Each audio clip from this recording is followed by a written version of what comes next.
Hey guys, today I'm going to be teaching you how to descale your Keurig Classic. I'm going to try and make this as fast as possible. So here's almost everything that we're going to need. The only thing that's not here is going to be over there in my sink, and that is water. So right here we have some distilled white vinegar, then here we have a measuring cup, and then obviously our Keurig. First things first, let's make sure there's no K-cup in here and just this tray. And now we're gonna make sure that there's no water in the reservoir, and this reservoir is 48 ounces. So what we're gonna do is we're gonna mix 1 part water and 1 part vinegar into there. So we're gonna do 4 cups of water in total, which is gonna be 2 of these, and then 4 cups of vinegar as well. Alrighty, so here's our first cup of vinegar. Just don't let that sit for too long by itself because that stuff is really powerful. All right, so now our second thing of vinegar, let's go fill this up with some water.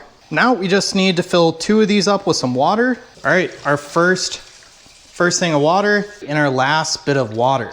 Now I will mention, Keurig does make a cleaning solution, but if you guys don't want to go out and grab it, you guys could just use stuff that's probably already at your house to clean it. And as long as you guys don't mind the smell of vinegar, this is honestly probably the best way to do this because almost everyone has vinegar at the house already. So now we're just gonna run through that entire tank of our half and half water and vinegar mixture. There's no real descale mode on the Keurig Classic, but there is a descale light that will turn on every once in a while. After so many uses, that will pop up. And after you guys clean it, it should go away on its own. That, or you guys press and hold the 8 and 10 ounce button at the same time, and that should clear it as well. But anyways, let's go ahead and power this on.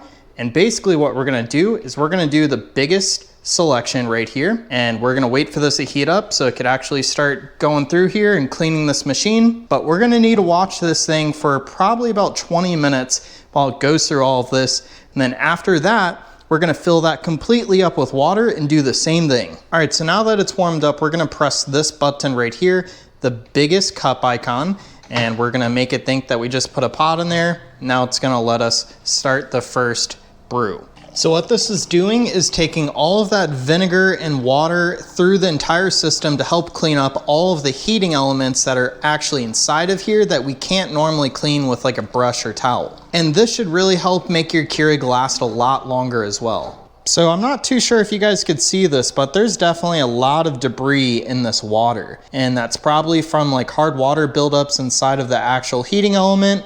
So this is why it's so important to do this step. Alrighty, so now we're just gonna lift this until we see the flashing buttons again. It just heated back up, and we're just gonna do the exact same thing over and over until we are completely out of this half and half mixture of vinegar and water. Alrighty, so we just finished using this entire tank. So what I did was I filled this back up with water, and basically that will help get rid of some of that vinegar smell that's left over after you do this technique. So we're just gonna repeat everything the exact same way. We're gonna turn this back on, and when I do the last cup of this with just the water, I'll show you just how much cleaner the water looks compared to that first cup that I showed you. Alrighty, so we just finished our last cup, and I see way less like white flakes in here. So I think that's a good sign that this method does work to descale your Keurig Classic. Make sure you guys drop a like down below and consider subscribing if this video helped you guys out.